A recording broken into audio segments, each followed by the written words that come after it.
Mura na, may palaman pa ang hopya. O di ba ilang dekada rin po ang nakalilipas nang unang ipakilala sa atin ng mga Chinese ang hopya. At ngayon ay, sa ngayon ay patuloy pa rin po itong tinatangkilik at nagkaroon na iba't ibang klase.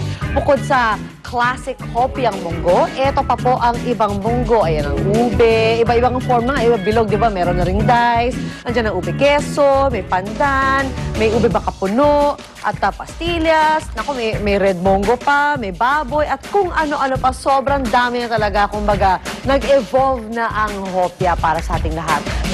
Like I said, di ba, mga mahihilig sa mga matamis, pastillas, hindi kaya sa mga savory, dun sa mga munggo or baboy yan. Kaya tsak patok to mga kapuso natin, sa mga kapuso natin may big appetite tulad namin lahat dito na kumain ng hopya. At yan, syempre, ang pinakapatok sa lahat ang hopya munggo na alam nyo ba, meron ng super uber laki. Alam niya? Kasing laki po siya ng isang jumbo bilao. I kid you not. Actually, ito po ang jumbo hopya. Ang ingredients na ginamit sa paggawa nitong pinakamalaking hopya munggo ay, imagine nyo po ha, 12 kilos ng munggo. Ginamitan din po yan ng kalahating kilo ng corn oil at ang harina umabot na po sa 2 kilo. At definitely, hindi po ito sugar-free. Ano ko, Iga, di ka pwede kumain dahil 4 na kilong asukal po ang ginamit dito. Kaya naman para lang sa isang hopya, 1 oras po ang inabot ng paggawa at 2 tao ang kinailangan magtulong para magawa itong biggest hopya munggo. At kung gaano siya kalaki, eto malalaman natin at susukatin na po natin siya. Dulo-dulo. Ay, syempre, baliktad siya. Ba't palagi baliktad to? Okay. Ayan. Okay. Ang lapad po niya ay, kasi 20 siya. 20 po ang kanyang lapad. O, di ba? Ibang klaseng hopya to. Hopya munggo, the best. Tapos, gaano kaya siya kakapal? Siya po ay 2 inches po ang kanyang kapal. Ayan. So, ang tanong, gaano kaya ito kabigat? Timbangin po natin. Medyo lalaki ang muscles natin dito. Aray ko. Sorry. Na-out of balance ako sa sobrang bigat ng hopya munggo. Okay. 14 kilograms. That's times 2.2, di ba? So, ilan yun? Naku, imagine nyo na po, 30 pounds? 30 pounds?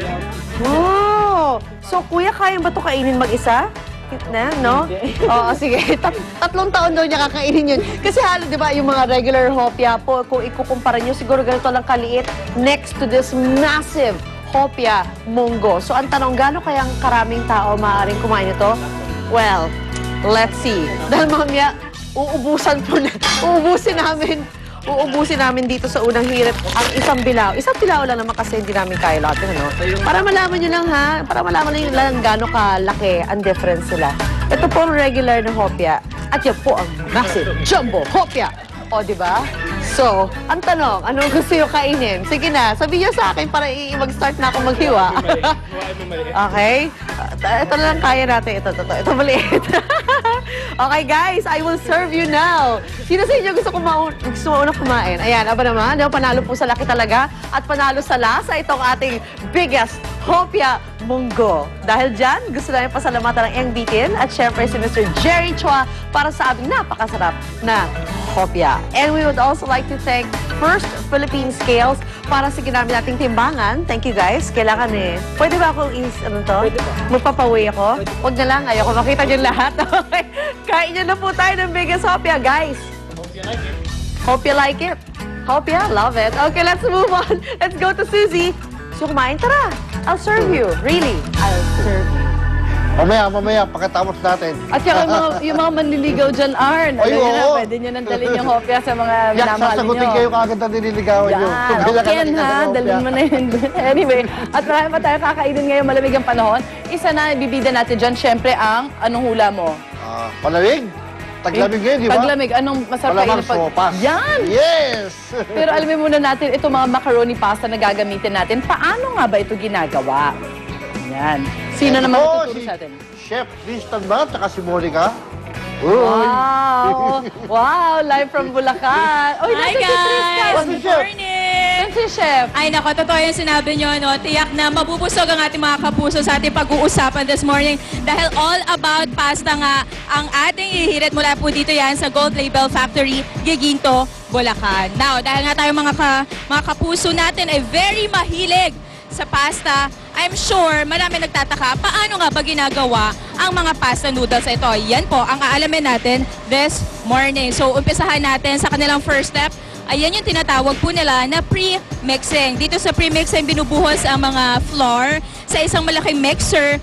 Ang ginagawa dyan ay binubuhaghag po mga kapuso yung kanilang mga flour, and it takes about 15 minutes para maging fine na siya. At pagkatapos ilalagay na dyan sa malaking white machine na yan na tinatawag nila na parang shaker, yan yung sieving naman mga kapuso. Dito sa sieving, mas ginagawang refined ang kanilang mga flour para just in case merong iba mga impurities na hindi natanggal mula doon sa pre-mixing, dyan po nila tinatanggal sa sieving machine. So it takes about a minute lang naman para matapos yung proseso na yan. Para sigurado na fine na po yung mga flour na gagamitin sa ating paggawa ng mga pasta. And of course, kapag very refined na nga yung flour, ayan, pupunta na siya sa mixing machine kung saan pagsasamahin ang flour at ang tubig.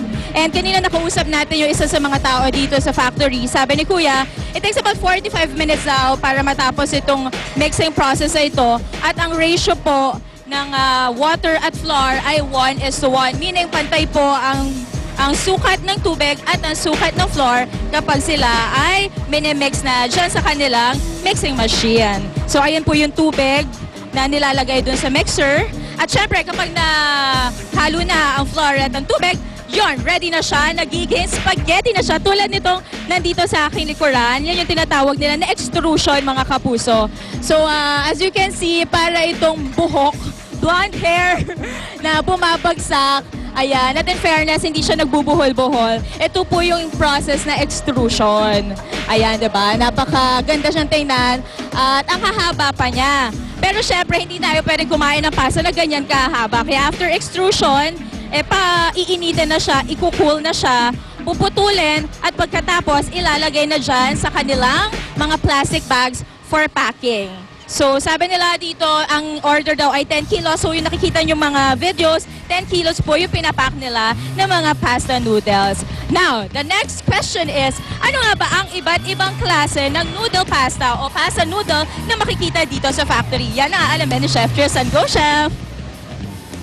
Maraming salamat, Monica. Ako naman, ayan, nga mga kapuso, alam niyo na kung paano ba yung proseso sa paggawa ng pasta. And speaking of pasta, andito tayo, we have different kinds and a lot of kinds of pasta. We have some, yung mga, itong kaganda sa factory ng paggawa ng pasta is marami silang klase ng mga macaroni na pwede nyong gamitin o iluto o isama sa mga like, ito, we have some red sauce, we have some oil base, we have some cream sauce, and of course, yung ating paborito tuwing umaga, yung sopas o sa darating na bare months, yan, sopas. And of course, we have some pesto, and we have some here, some ragu, we have some, of course, yung puttanesca, we have some, here, some fusilli or different, or yung spiral pasta.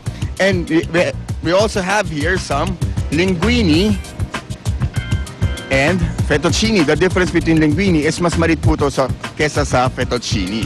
Ayan. And of course, ang tip lang mga kapuso, there are a lot of pasta, and nagbabali po yan sa klase ng sauce na gagamitin nyo. The heavier the sauce, kailangan ay mas malalaking pasta ang inyong gagamitin. The lighter the sauce, or meaning oil base, mas maninipis na pasta ang gagamitin. Like the angel hair pasta. At mga puso, yan, sa aming pagbabalik ni Monica, makikita nyo, malalaman nyo naman kung paano ba ang tamang pagluluto ng pasta. Yan. Paano? Yeah, tuturuan natin tuturuan mo rin na. Tuturuan din kita, Monica. Very good. Ayan po abangan yung mga kapuso mula dito sa Gigito, Bulacan. Back to studio muna. Back to studio muna.